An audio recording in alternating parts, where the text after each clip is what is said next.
C'est bien, donc on lit dans la deuxième épître de Pierre au chapitre 1, puis on commence la lecture au verset 3. Donc je commence la lecture, puis si vous voulez suivre, vous pouvez le faire.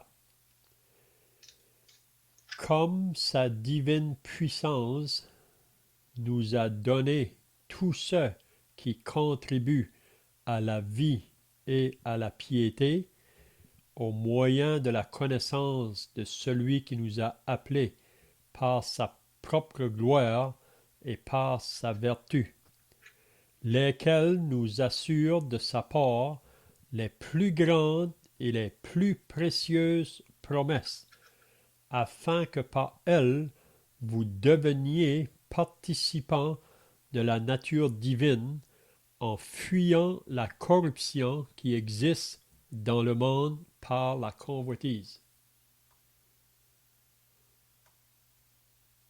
À cause de cela même, faites tous vos efforts pour joindre à votre foi à la vertu, la science, à la science, la tempérance, à la tempérance, la patience, à la patience, la piété.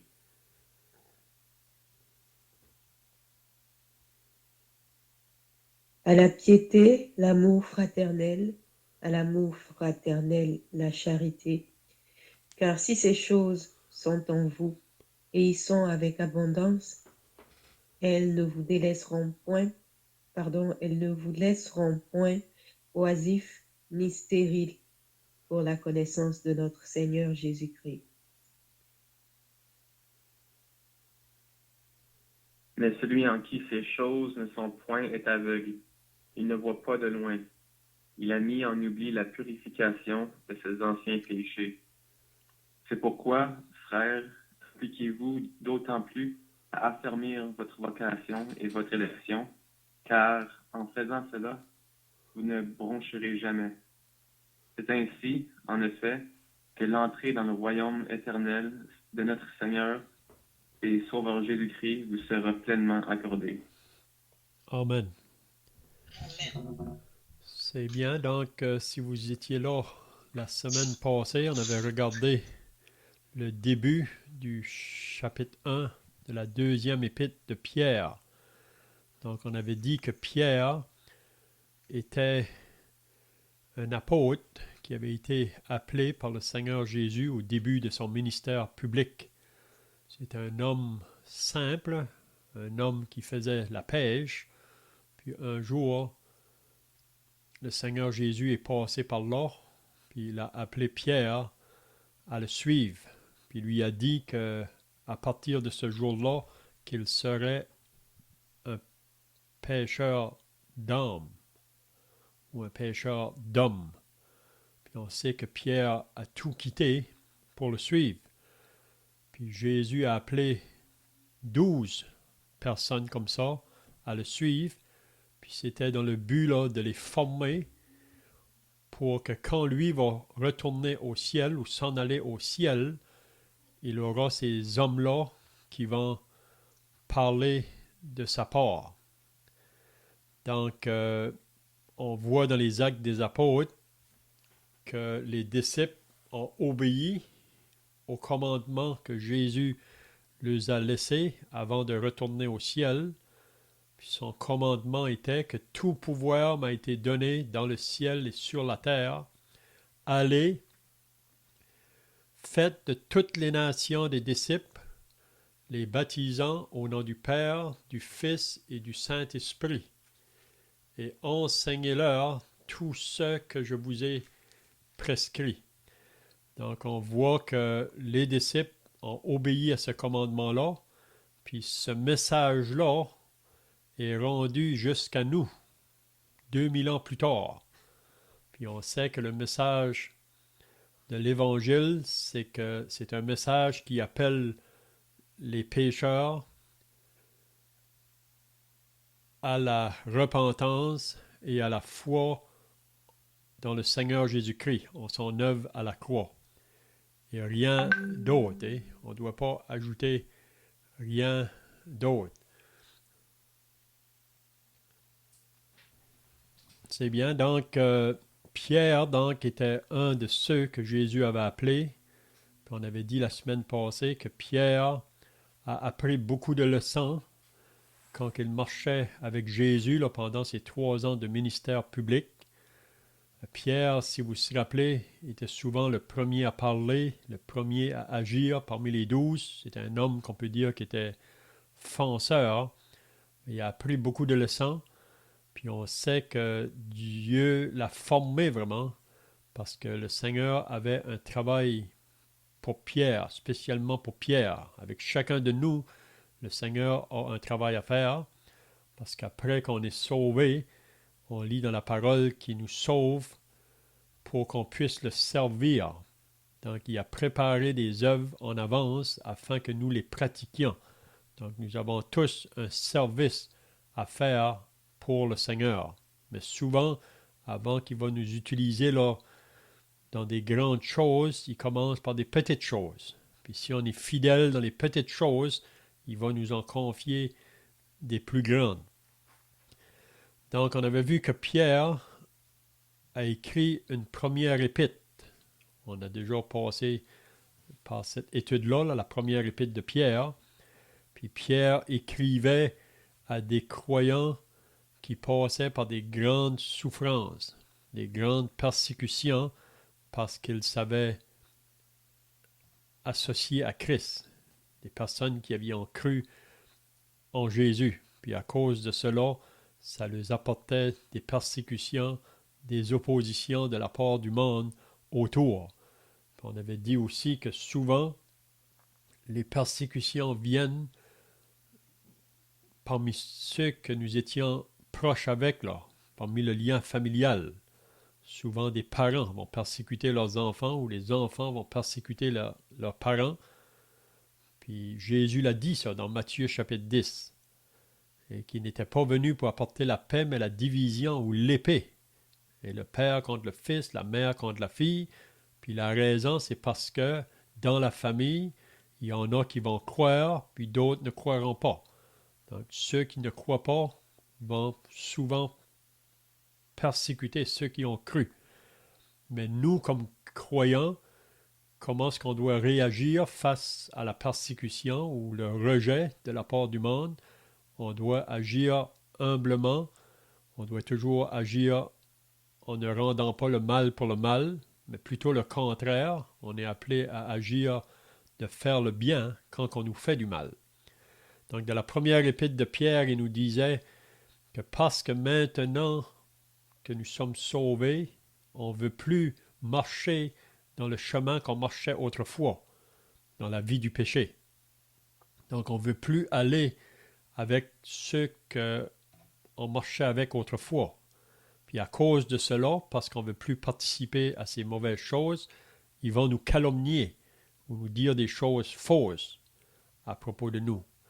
Mais encore là, notre responsabilité, nous comme croyants, c'est de prier.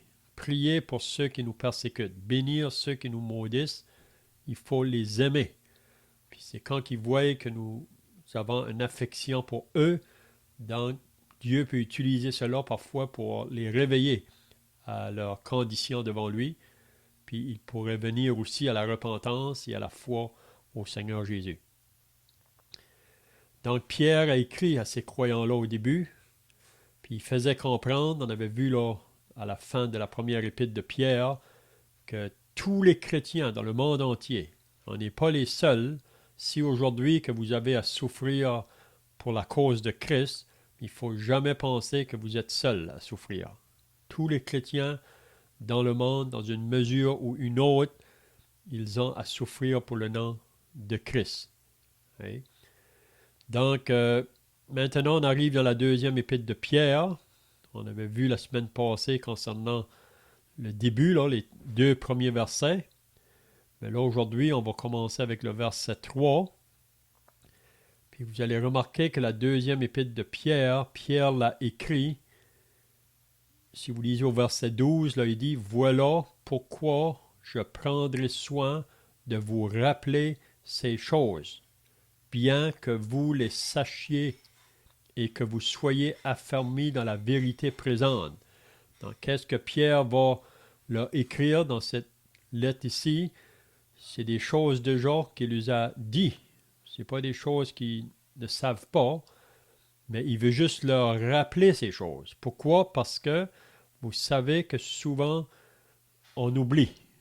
Hey, on a entendu une chose aujourd'hui, puis 2, 3 jours après, on a oublié peut-être la plupart.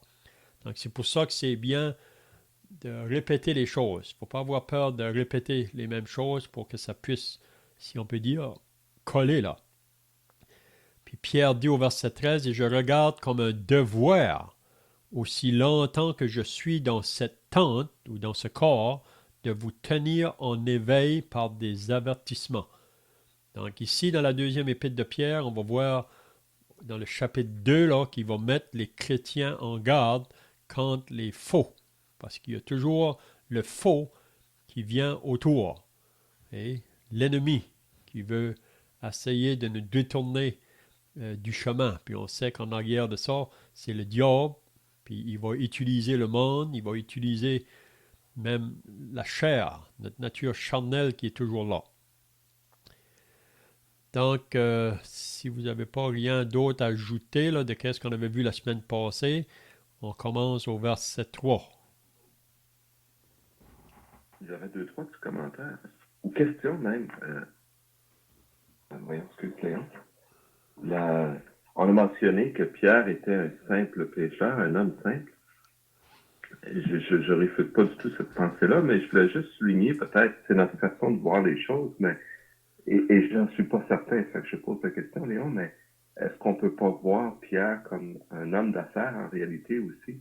C'est-à-dire qu'on sait que, parce qu'on semble voir dans les Écritures, que Pierre possédait une barque pour aller à la pêche, qu'il avait des filets. Le Seigneur Jésus, on le sait, à un moment donné, il lui a dit, hein, jette le filet, il lui a dit, approche la barque, embarquez dans la barque pour pouvoir parler à la foule. Donc, c'est peut-être notre façon de voir les choses, de dire ou de mentionner que Pierre est un simple pécheur, mais en réalité, c'est un fonceur, comme tu l'as mentionné, c'était un homme d'affaires, c'était un leader. Et Pierre a tout abandonné, a tout quitté, son commerce, on veut dire ainsi, là.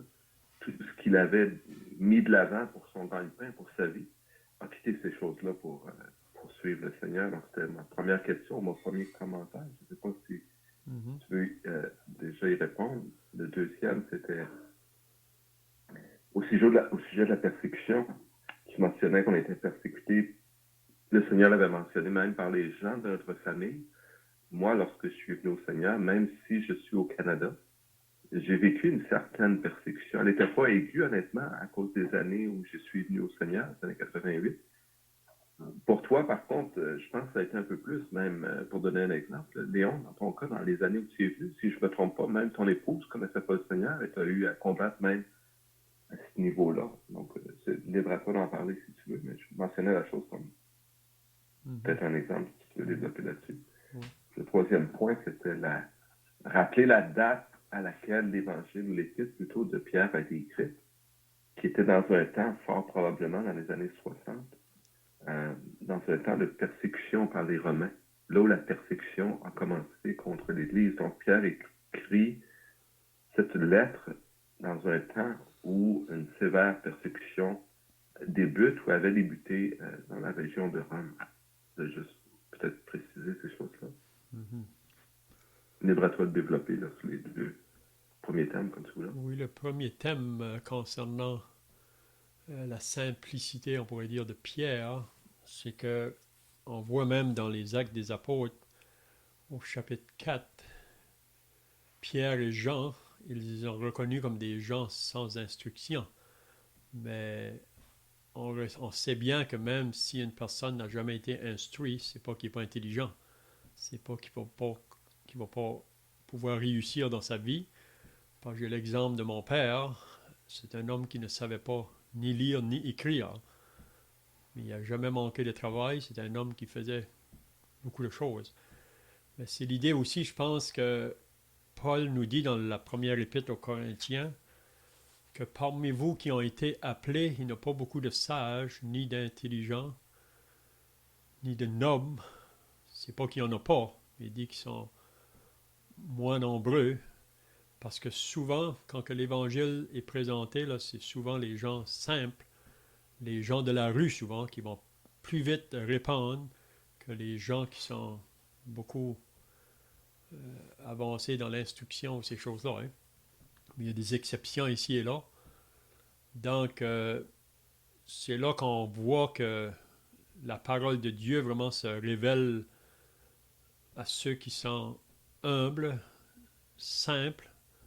Même Jésus a dit, parce que moi, dans la religion que j'ai grandi dedans, on nous enseignait que pour lire la parole de Dieu, on a besoin d'être instruit. Ou ça prend, c'est pas tout le monde qui peut lire la parole de Dieu, hein? Mais c'est pour ça que la majorité des gens autour ne lisaient pas la parole, on n'était pas encouragés de lire. Ils disaient que c'est seulement les gens éduqués. Mais je lis dans Matthieu chapitre 11, Jésus mentionne ces paroles. Je te loue, Père du ciel et de la terre, de ce que tu as caché ces choses aux sages et aux intelligents, que tu l'as révélé aux simples. Donc on voit vraiment quand ça vient à comprendre les pensées de Dieu ou les voies de Dieu, c'est pas par l'intelligence humaine. Puis on sait que souvent, les gens qui sont beaucoup avancés dans l'instruction, là, on essaye peut-être d'essayer de comprendre les choses humainement, si on peut dire, ou par notre intelligence, mais sans l'Esprit de Dieu, on ne peut pas comprendre les choses de l'Esprit de Dieu. Donc, je ne sais pas si ça répond un peu, là, Guy, à cette pensée-là. Oui, oui, c'est pas... effectivement, dans ce sens-là, Pierre, c'est pas un homme instruit. Il est normal que les gens, on va dire, instruits du peuple, c'est-à-dire les scribes, les pharisiens, les hommes en position d'autorité, comme les chefs du peuple, eux avaient cette instruction, ils se sont surpris de ce que Pierre s'opposait à eux, parce que ils avaient l'habitude d'avoir cette autorité qui découle aussi, comme tu disais, un peu de la formation qu'on peut recevoir.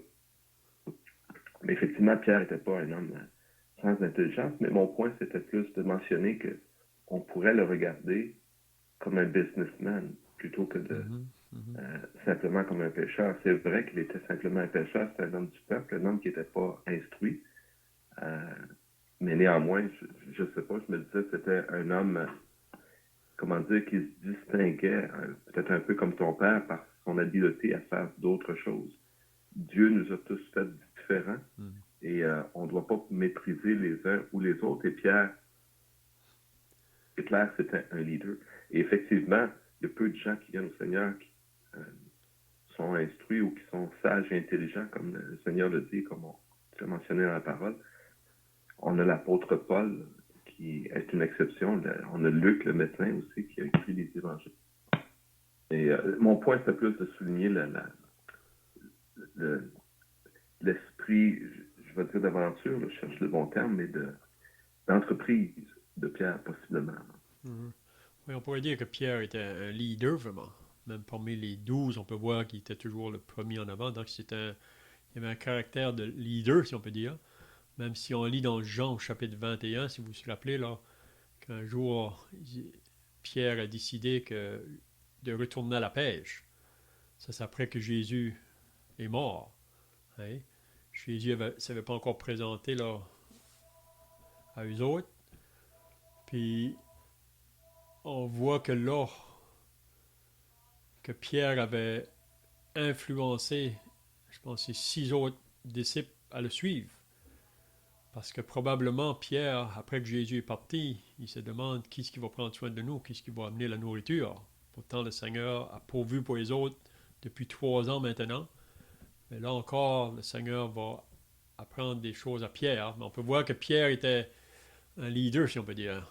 Puis je crois qu'encore aujourd'hui, parmi le peuple de Dieu, le Seigneur va élever des frères, même parmi les sœurs. Il y en a qui ont ce côté-là de pouvoir leader là, ou aller en avant.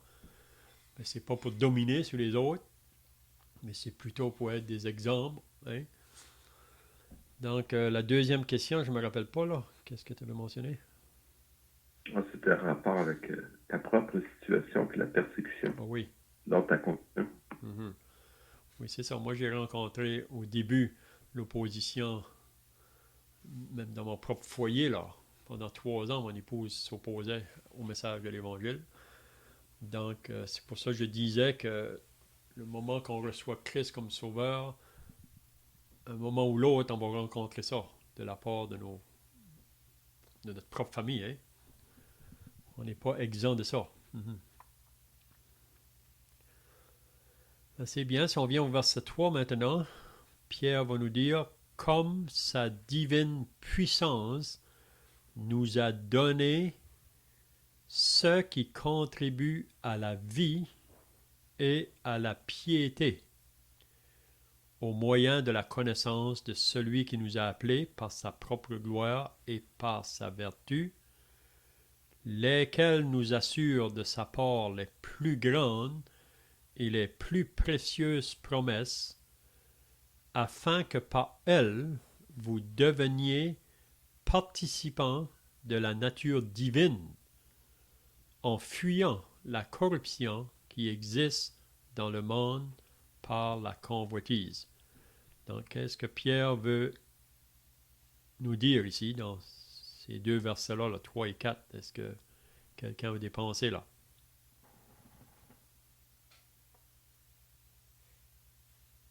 Il y a deux fois la pensée de la connaissance. En fait, la première fois, c'est au verset 2 qu'on a déjà regardé. C'est la paix, que la grâce et la paix vous soient multipliées par la connaissance de Dieu. Donc, on parlait de homme non instruit tout à l'heure, mais Pierre a eu un gros avantage, il a connu le Seigneur Jésus. Et ce qu'il est important de saisir, c'est que c'est quand même par la connaissance qu'on devient disciple de Christ. Et en fait, c'est par la connaissance, mais j'ai dit le mot connaissance, le verset 3 qu'on vient de regarder, il nous parle de sa divine puissance. Et la puissance dont il est question, c'est la puissance de Dieu. Et il nous est dit, c'est par le moyen de la connaissance.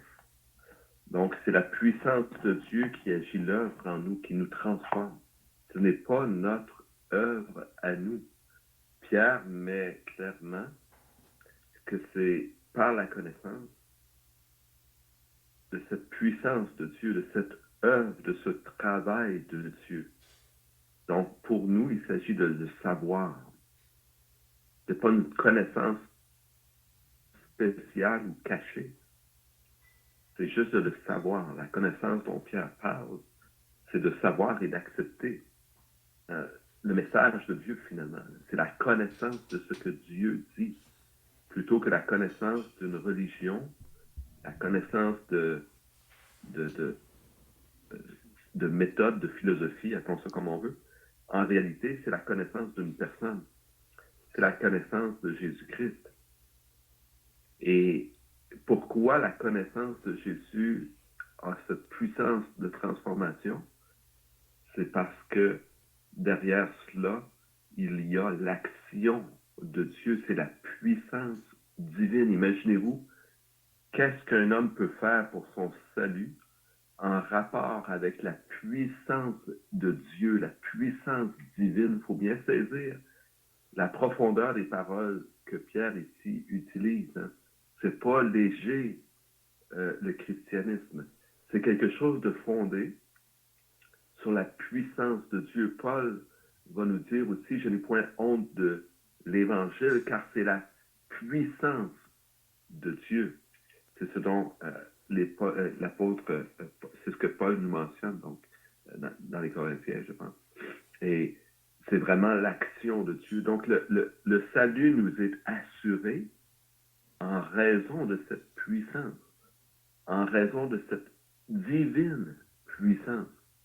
Et Paul n'a pas honte de l'Évangile parce que l'Évangile annonce cette puissance de Dieu, cette décision, cet amour de Dieu qui s'est mis en œuvre pour permettre à cette puissance d'agir en nous, pour permettre à la puissance de Dieu de nous sauver et non nous-mêmes par nos efforts. Donc, on pourra continuer après, mais parce qu'après, il nous est mentionné de plusieurs choses auxquelles on est appelé. La piété, la vertu, la science, etc. Mais ces choses auxquelles nous sommes appelés à vivre dans la sainteté, ce ne sont pas des choses qui ont pour but de nous sauver, de nous acquérir le salut, mais qui ont pour but, dans notre vie pratique, de nous permettre de marcher une vie sur la terre qui honore Dieu qui nous a sauvés. Donc, c'est vraiment, le christianisme est fondé sur la puissance, et pas n'importe quelle puissance, la puissance la plus impensable qui existe dans l'univers, dans le monde, c'est-à-dire la puissance même de Dieu.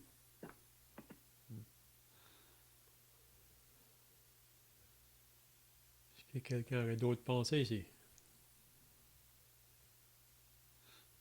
Donc, comme le frère a mentionné, Paul nous dit dans l'Épître aux Romains, je n'ai point honte de l'Évangile. La raison que Paul n'a pas honte de proclamer ce message, parce qu'il sait qu'en arrière de ce message, c'est la puissance de Dieu. Mais cette puissance-là, elle ne va pas produire rien aussi longtemps que la personne qui est sous l'écoute du message ne croit pas au message. C'est ça que Paul dit, c'est la puissance de Dieu pour le salut de quiconque croit. Du juif premièrement, puis du grec, parce qu'en lui, l'Évangile nous a révélé la justice de Dieu par la foi et pour la foi.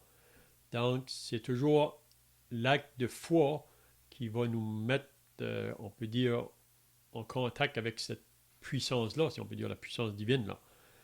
Parce que le moment qu'une personne croit au message de l'Évangile, le moment qu'il va croire, il reçoit l'Esprit de Dieu qui vient faire son habitation en lui. Puis c'est par l'Esprit de Dieu en lui qui peut manifester vraiment une vie qui va plaire à Dieu. Et parce qu'on sait bien que la nature charnelle que nous possédons va toujours demeurer en nous jusqu'à notre mort. Donc si le croyant qui a cru au Seigneur Jésus comme son Sauveur et Seigneur, donc par le Saint-Esprit qui habite en lui, il va lui donner la force de pouvoir vivre cette vie-là là, pleinement pour Dieu. Hein? Donc je pense que dans le verset 3 et 4, Dieu veut nous faire comprendre, ou Pierre veut nous faire comprendre, que pour nous qui sommes sauvés, cette puissance-là, divine-là, nous l'avons en nous. Donc on a toutes les ressources nécessaires pour pouvoir vivre une vie victorieuse, si on peut dire, pour le Seigneur. Hein? Donc, quand il dit au verset 4, lesquels nous assurent de sa part les plus grandes et les plus précieuses promesses, afin que par elles, vous deveniez participants de la nature divine en fuyant la corruption qui existe dans le monde par la convoitise. Donc, nous avons toutes les ressources nécessaires pour pouvoir vivre une vie pour le Seigneur. Puis c'est une vie vraiment qui est contraire à ce monde dans lequel nous vivons aujourd'hui. Mais pour pouvoir vivre cette vie-là contre un courant qui est très fort, donc c'est parce qu'on possède cette puissance-là en nous, si on peut dire divine, par le Saint-Esprit. Hein? Donc je ne sais pas si quelqu'un a d'autres pensées là ou des questions ici, là.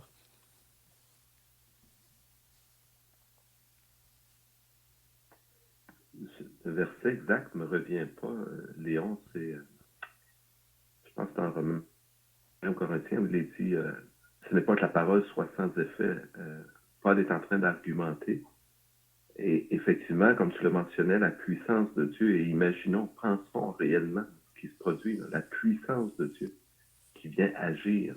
Mais comme tu le mentionnais, cette puissance demeure inactive en autant qu'on ne croit pas, qu'on ne se confie pas en Dieu, qu'on ne croit pas en lui.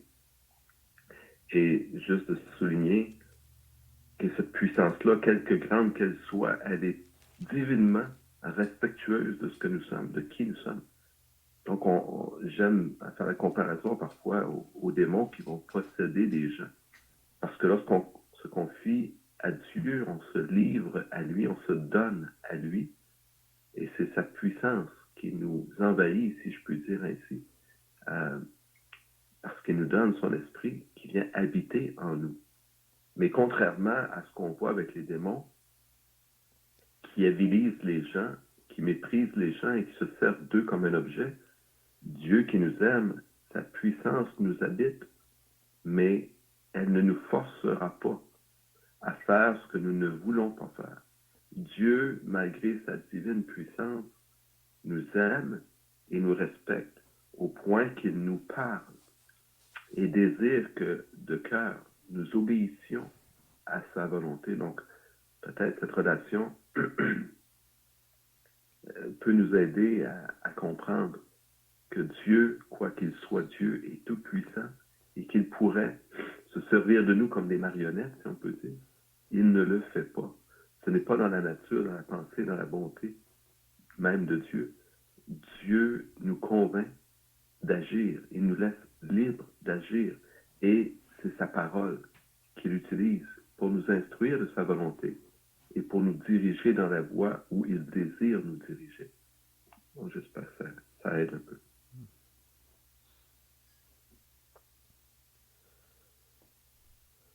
Quelqu'un a d'autres pensées ici ou des questions là?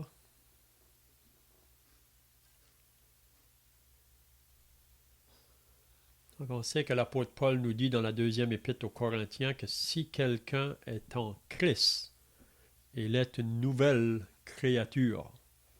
Les choses anciennes sont passées, toutes choses sont devenues nouvelles et tout cela vient de Dieu. Donc, le moment qu'une personne reçoit Christ comme son sauveur, donc, il est maintenant en Christ. Puis on lit ça aussi dans Romains chapitre 6, quand que l'apôtre Paul nous dit que avant d'être sauvés, nous suivions un maître. Puis ce maître-là, c'était le péché. Puis on livrait toute notre aide à ce maître-là. Et on livrait tous nos membres. C'est ça que Paul dit dans Romains 6. Mais maintenant que vous êtes associés à un nouveau maître, c'est-à-dire Christ, par le Saint-Esprit qui habite en nous, on peut vraiment maintenant vivre une vie qui est associée à une vie de sainteté, à une vie de pureté. Donc c'est le contraire de ce qu'on était auparavant. Mais c'est toujours en laissant le Saint-Esprit prendre le contrôle de notre être. Oui? Parce que c'est ça que Paul dit dans l'Épître aux Galates, marchez selon l'Esprit, vous n'accomplirez pas les désirs de la chair, parce que les désirs de la chair sont contraires à celles de l'Esprit. Puis là, il mentionne vraiment qu'est-ce que c'est les œuvres de la chair.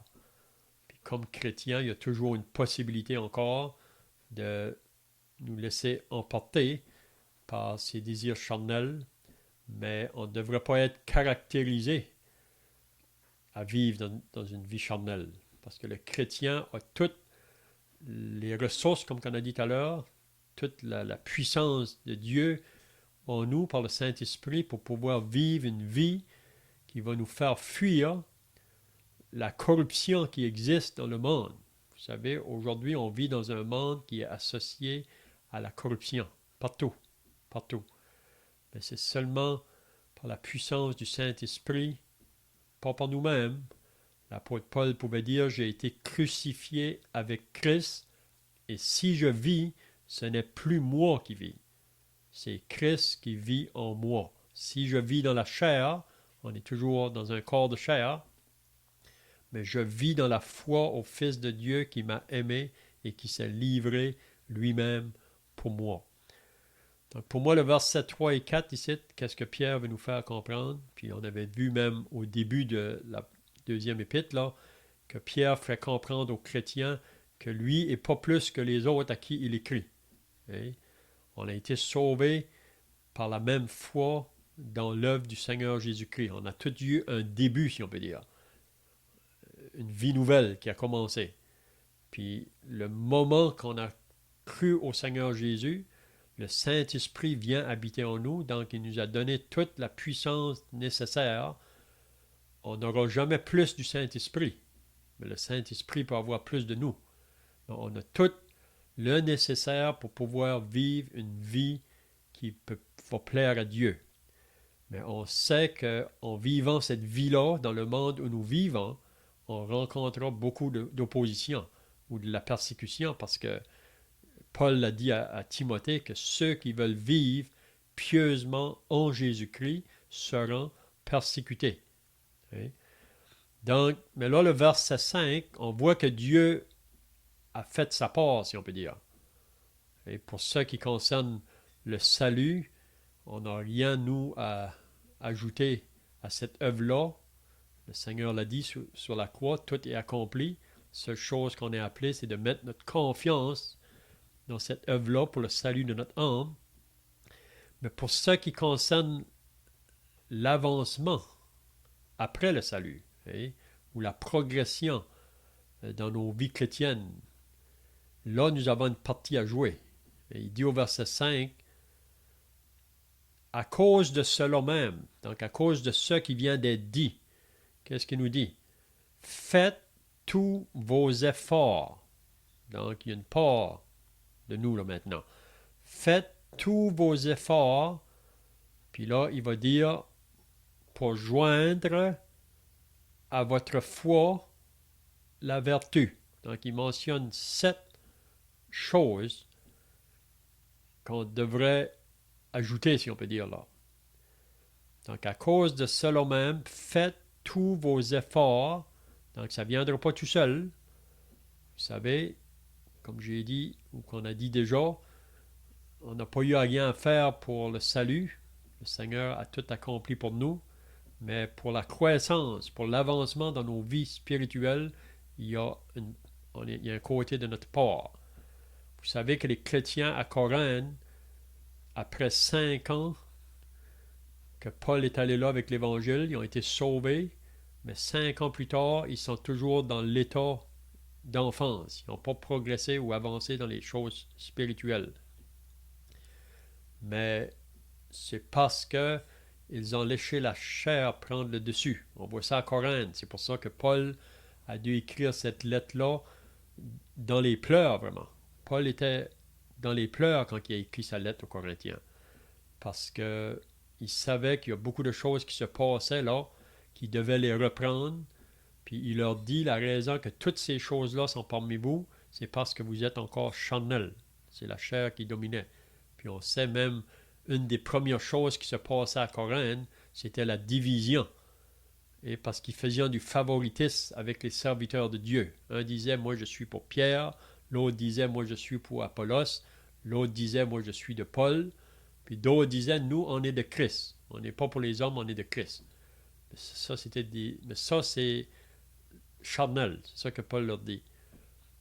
Donc, si on va faire du progrès, donc, si on va avancer dans notre vie chrétienne, ici, moi je crois que c'est vraiment la recette que Pierre nous mentionne ici, là. À cause de cela même, faites tous vos efforts pour joindre à votre foi, parce que vous savez, la foi, c'est le début.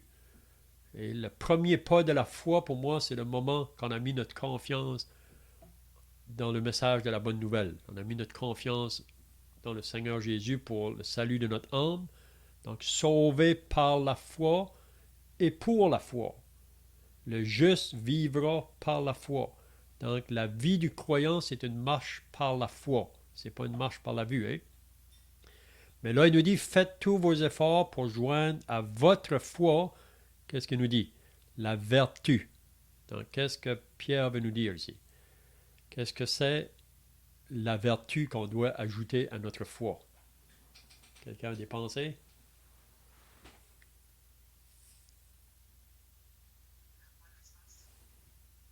Comment? Tu dis? La connaissance. Oui, on voit par la suite qu'il nous dit la connaissance. Là. Il dit premièrement à votre foi la vertu, à la vertu la science ou la connaissance. Mais la vertu, qu'est-ce que ça veut vraiment dire, la vertu? Ajoutez à votre foi la vertu.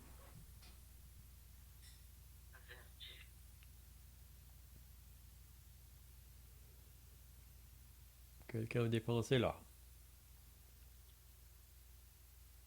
Est-ce que c'est la disposition à bien faire? C'est ça. La disponibilité. Oui. La vertu, ça veut dire c'est une disposition constante à vouloir faire le bien. À vouloir faire le bien. Et parce que comme on a dit tout à l'heure, on vit dans un monde qui est tout contraire. Donc, si on n'est pas déterminé comme chrétien par l'Esprit de Dieu, parce qu'on ne peut pas faire ça par nous-mêmes, si on essaye, on va voir qu'on va manquer.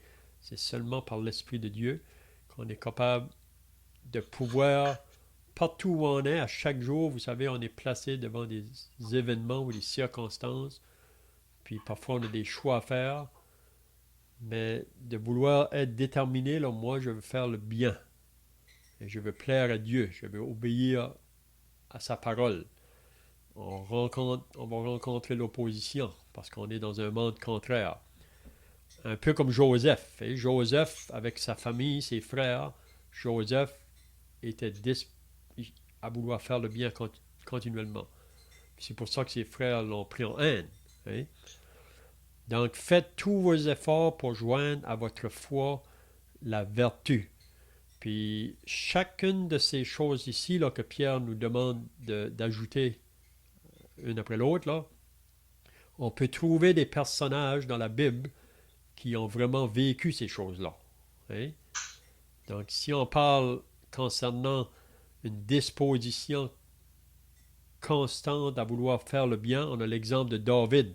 Si vous lisez dans le psaume 101, David était décidé que dans sa maison, ça veut dire chez lui, qu'il allait toujours vouloir faire ce qui est bien, ce qui va être conforme à la volonté de Dieu. Si vous lisez le psaume 101, c'est très intéressant. Donc, je ne sais pas si vous avez d'autres pensées ici.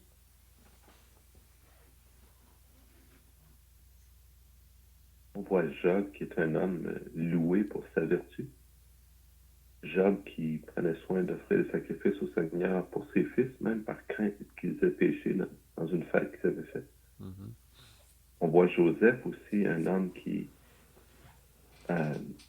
fuit et qui dit à la femme de Potiphar, comment pourrais-je faire une chose comme celle-là? Donc, cette disposition de cœur, elle est vraiment de faire ce qui est vertueux, ce qui est droit, ce qui est juste.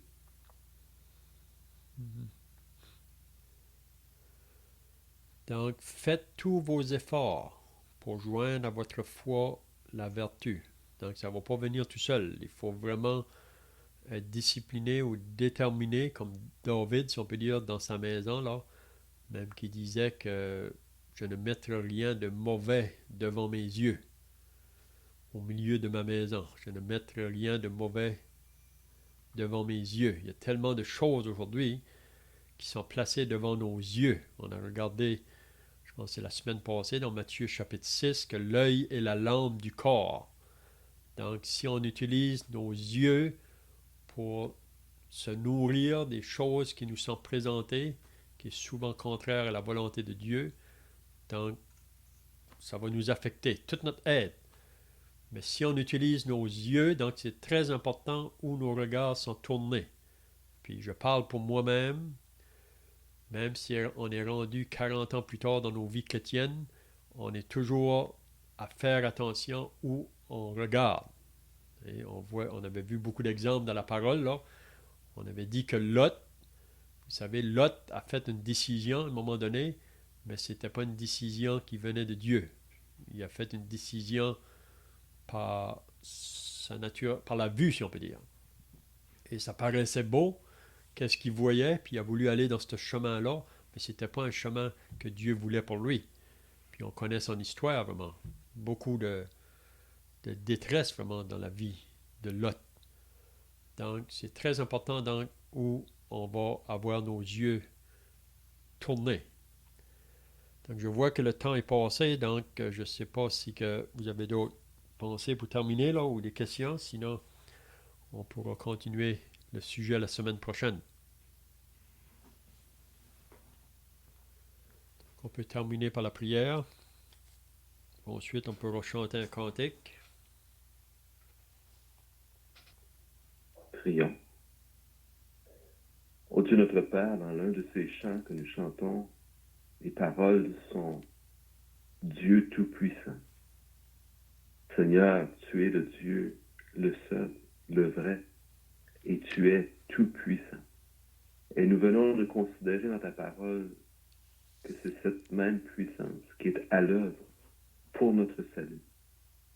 Comment nos cœurs ne seraient-ils pas rassurés devant cette réalité? Et nous savons, Père, que le tableau que tu dresses devant nous, c'est celui de ton Fils. Cette divine puissance a agi, non pas en nous mettant sur le banc des accusés, mais en plaçant ton propre Fils sur la croix comme un coupable à cause de nous. Père, ta puissance s'est manifestée par ton amour, et ton amour nous est démontré sur la croix lorsque tu as décidé de prendre notre place de pécheur et de coupable. Seigneur, c'est là le message de l'Évangile, un message qui n'est pas reçu et compris comme il se doit. Merci Seigneur de révéler ces choses dans nos cœurs. Et puisses-tu agir dans les cœurs de tous ceux, Seigneur, qui écoutent cette parole, qui l'entendent. Et puisses-tu agir, ô Dieu, en nos vies. Puisses-tu nous aider, Seigneur, à saisir cette réalité que tu désires que notre marche soit faite selon la pureté. Père, aide-nous à nous confier pleinement en toi et à nous-mêmes faire la part qui nous est réservée par le Dieu Tout-Puissant, selon la mesure des moyens qui nous sont donnés. En Jésus-Christ. Amen. Amen.